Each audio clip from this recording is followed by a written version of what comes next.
지금부터 IBS 인하대학교 방송국의 아침 정규 방송을 시작하겠습니다. 인하대학교 방송국은 본 대학의 이념과 전통을 수호하며 방송을 통해 인하인의 올바른 여론을 대변하고 대학 문화의 창달자로서의 임무를 다하고 있습니다. 아침 신문 브리핑입니다.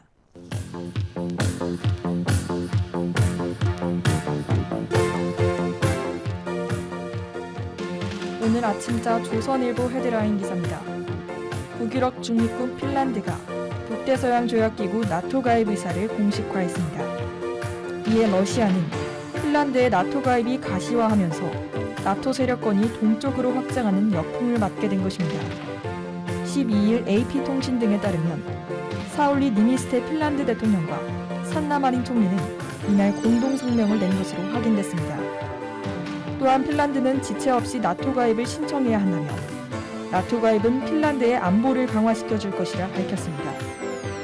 이원 집정부 체제인 핀란드는 대통령이 국방과 외교를 책임지고 총리가 내정 권한을 가집니다. 무소속인 니니스테 대통령과 집권여당 대표인 마린 총리가 뜻을 합친 만큼 핀란드의 나토 가입은 더욱 속도가 붙을 전망입니다. 오늘 아침자 중앙일보 헤드라인 기사입니다. 오는 20일에서 22일 일정으로 한국을 찾는 조 바이든 미국 대통령이 방한 기간 중 한국 대학생들을 상대로 하는 강연을 추진하고 있습니다. 12일 관련 사정에 밝은 소식통은 이미 방침은 정해졌고 일정은 21일이 될 것이라며 막바지 협의를 진행 중이라고 설명했습니다. 다만 경호상의 문제가 발생할 수 있는 만큼 구체적인 장소는 사전에 공개되지 않는 것이 좋겠다고 소식통은 당부했습니다. 외교가에선 미국 현직 대통령이 방한해 직접 한국 대중을 상대로 강연하는 것을 이례적인 일로 평가하고 있습니다. 미국 대통령 자격으로 대학 강연에 나서는 건 바이든 대통령이 전 오바마 대통령 이후로 두 번째입니다. 한국과 미국이 이번 정상회담에서 미래지향적 합의 달성을 목표로 한 만큼 미래 세대 주역인 대학생들을 청중으로 선정한 것으로 보입니다. 오늘 아침자 경향신문 헤드라인 기사입니다. 정부가 추경 예산안 편성을 위한 첫 국무회의에서 59조 4천억 원의 2차 추가 경정 예산안을 확정했습니다. 법정 집안인원 지출 23조 원을 제외하면 실제 소상공인 지원과 민생 물가 안정 사업에 투입되는 예산은 36조 4천억 원입니다. 이에 전문가들은 소상공인 손실 보전, 민생 물가 안정을 위한 추경의 효용은 인정하면서도 과학적 추계 기반의 온전한 손실 보상에는 이르지 못했다 평가했습니다. 또한 추경 과정에서 드러난 대규모 세수 추계 실패에 대한 책임을 기획재정부에 물어야 한다고 강조했습니다. 추경안을 지켜본 전문가들은 추경의 내용 평가에 앞서 반복되는 세수 추계 오류부터 바로잡는 것이 급선무라고 입을 모았습니다. 우석진 명지대 경제학과 교수는 추경 재원으로 초과 세수를 활용하는 이번 추경을 전무후무한 비정상적인 사례라고 지적했습니다. 지금까지 아침 신문 브리핑의 박사연이었습니다.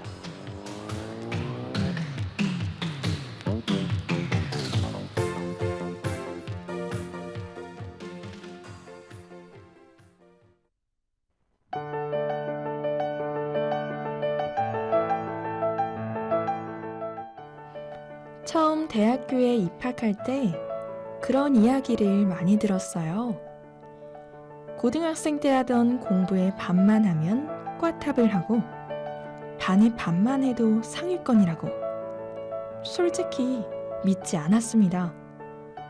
그렇게 공부를 해서 어떻게 장학금을 받고 좋은 성적을 얻겠어? 하며 말이에요. 하지만 저는 대학교 첫 시험 때 완전히 깨달아 버렸습니다. 대학생은, 아니 나는 공부를 정말 하지 않는구나. 고등학생 때 하던 벼락치기는 진정한 벼락치기가 아니었구나. 당연하게 3주 전부터 슬슬 시작하던 고등학교 시험 기간. 대학생의 전 심한 경우 3일 전에 시작할 때도 있었답니다. 결과는 항상 처참, 너덜너덜했죠. 역시 경험자의 조언은 무시할 수 없다는 걸 또 한 번 느끼는 순간이었습니다. 우리의 고등학생 때를 다시 생각해보며 시험에 열정을 쏟아냈던 그때를 다시 재현해보는 건 어떨까요?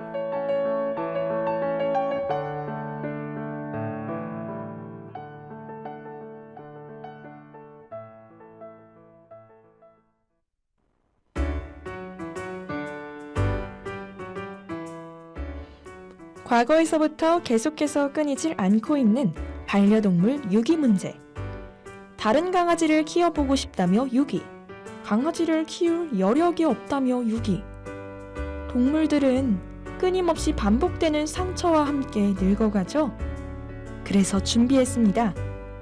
1교시부터 3교시까지의 수업을 통해 반려견의 성격, 품종의 역사, 기를 때 특징들과 추가로 강아지에게 먹이면 좋은 음식, 안 좋은 음식을 선정해 꿀팁까지 전해드리는 알찬 구성. 반려동물과 함께 슬기롭게 살아갈 수 있도록 저 박서연 아나운서가 다 알려드리겠습니다. 동물 유기가 아닌 함께 상생하는 날을 고대하며 이번 주 견생 수업 바로 시작하겠습니다.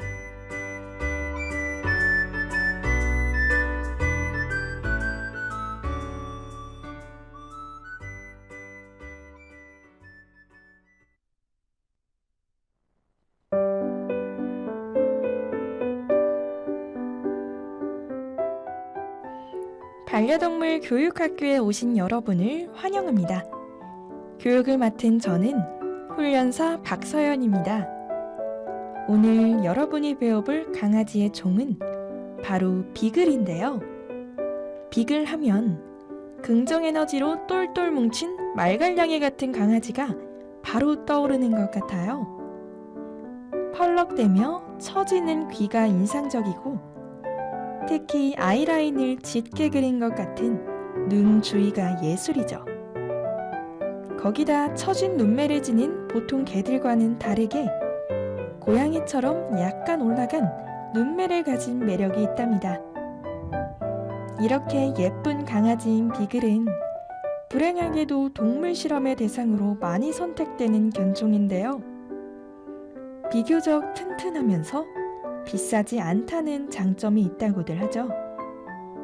하지만 동물 실험은 곧 동물학대라며 크게 논란이 되고 있는데요. 하루빨리 대책을 마련해 고통받는 비글이 한 마리라도 줄어들었으면 하는 생각이 듭니다. 종에 대해 어느 정도 감이 잡히셨나요? 그럼 본격적으로 수업을 시작하며 비글에 대해 더 자세하게 알아볼게요.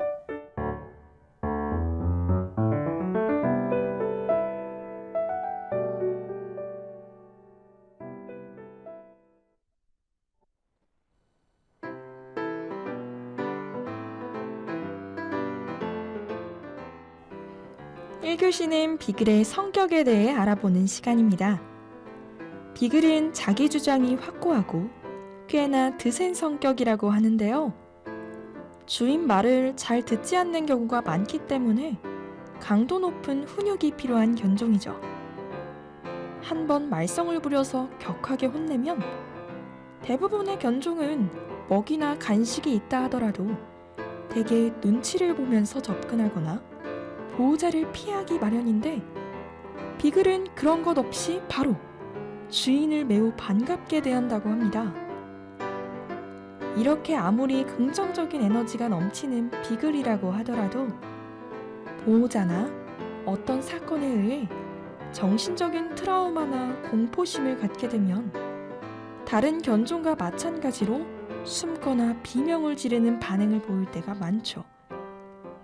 나름 엄살이 심하기도 하고 분리불안도 심한 견종이니 잘못했더라도 체벌이나 폭력을 가하면 다른 견종과 마찬가지로 부정적인 반응을 보일 수 있다는 점 알아두시면 좋을 것 같습니다. 그럼 아이유의 너랑 나 듣고 2교시로 넘어가 보겠습니다.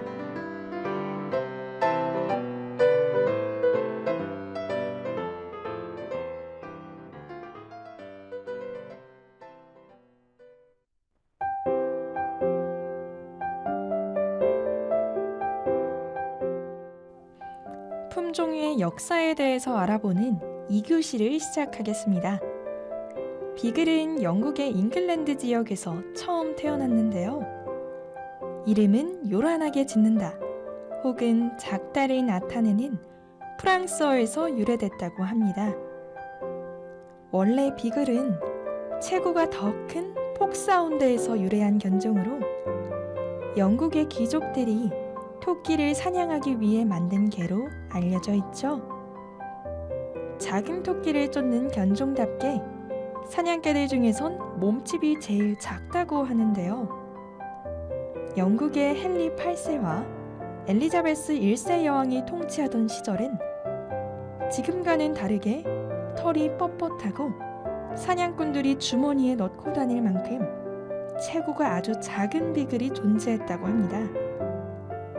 이후 세월이 흐르면서 크기는 점점 커졌지만 당시의 포켓 비글로 불린 소형 비글도 가끔 볼 수 있었죠. 그럼 비글에 대한 색다른 지식 얻으셨길 바라며 이제 점심시간으로 넘어가 보도록 할게요.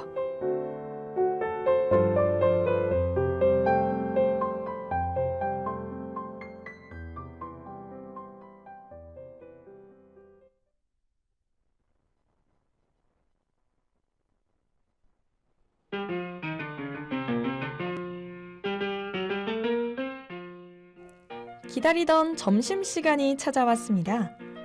강아지에게 주면 좋은 음식과 안 좋은 음식을 알아보며 반려견의 마음을 훔칠 수 있는 아주 좋은 기회를 잡아보는 건 어떠신가요? 강아지에게 주면 좋은 음식은 바로 배추입니다. 배추는 우리나라에서 가장 익숙한 채소 중 하나가 아닐까 싶은데요. 오이만큼이나 수분이 풍부해 반려견에게 부족한 수분을 채워줄 뿐만 아니라 배추 속에 들어있는 각종 비타민 성분이 피부와 모질 건강에도 좋은 효능을 발휘하죠. 또한 100g당 14칼로리로 열량은 낮고 섬유질이 많아 적은 양으로도 충분한 포만감을 느낄 수 있답니다. 따라서 요즘 반려견이 약간 살이 찐 것 같다면 다이어트를 위해 간식은 줄이고 배추를 조금씩 급여해 주시면 좋을 것 같습니다.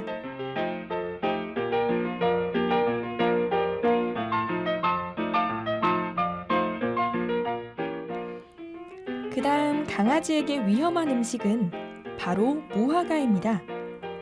무화과에는 휘신이라는 단백질 분해 요소가 들어있는데요. 고기를 좋아하는 강아지의 소화를 도울 것 같지만 구토와 헛구역질, 설사를 유발하기까지 하죠. 특히 무화과 줄기에 이런 중독 증상을 야기하는 성분이 많이 함유되어 있어 무화과를 먹고 나서 남은 줄기를 처리할 때 꼭 반려견이 접근하지 못하도록 뒤처리를 확실하게 해줘야 한답니다. 점심시간 맛있게 들으셨나요? 그럼 장기하의 부럽지가 않아 듣고 마지막 3교시로 넘어가 볼게요.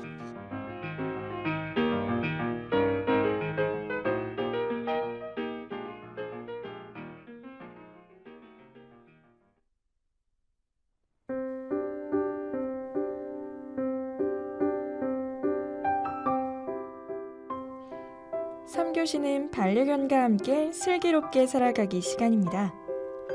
2교시 역사 시간에 말했듯이 비글은 토끼를 사냥하던 견종이라 튼튼한 체력, 왕성한 호기심, 뛰어난 후각, 땅 파는 습성이 모두 합쳐져 집안에 얌전히 놔두면 뭔가를 물어 뜯거나 헤집고 다니는 게 다반사라고 하는데요. 때문에 집 안에서 키우기엔 어려움이 꽤 있는 견종이라고 하죠. 거기다 하루 종일 냄새를 맡고 다니는 틈에 코가 헐거나 염증이 생기는 경우도 많습니다. 따라서 비글을 집 안에서 얌전하게 잘 키우고 싶다면 보호자가 노력하는 수밖에 없죠. 즉, 보호자가 세심하게 관리하고 활동량을 충분히 채워준다면 실내에서 얼마든지 키워도 문제가 없다는 뜻입니다. 국내에서도 많은 이들이 실내 그것도 좁은 아파트 내에서 키우고들 있는데요. 물론 환경에 예민하고 짖는 것도 심하기 때문에 올바르게 키우는 방법을 제대로 알고 있어야 실내에서도 비글과 함께 잘 살아가실 수 있답니다. 비글을 입양할 생각이 있으신 분들을 참고하시면 좋은 정보가 될 것 같습니다.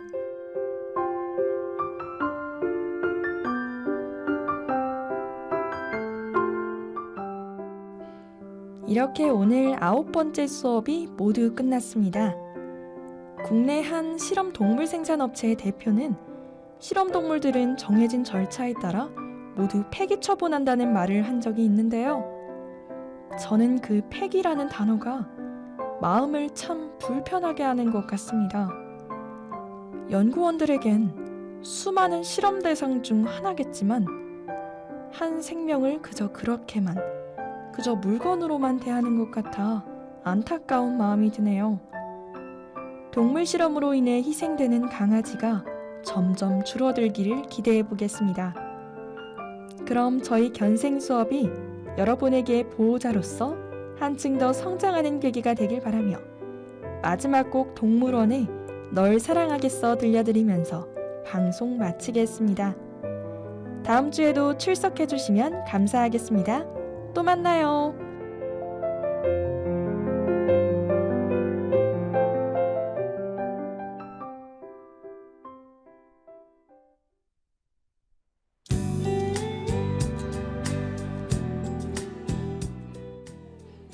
지금까지 제작의 박초연, 보도의 김주현, 기술의 백서연, AD의 배소영, 진행의 전 박서연이었습니다.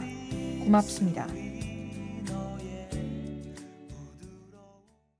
지금까지 여러분께서는 IBS 인하대학교 방송국의 아침 정규 방송을 들으셨습니다. 다음 정규 방송 시간까지 안녕히 계십시오. 여기는 참된 방송 인하대학교 방송국입니다. IBS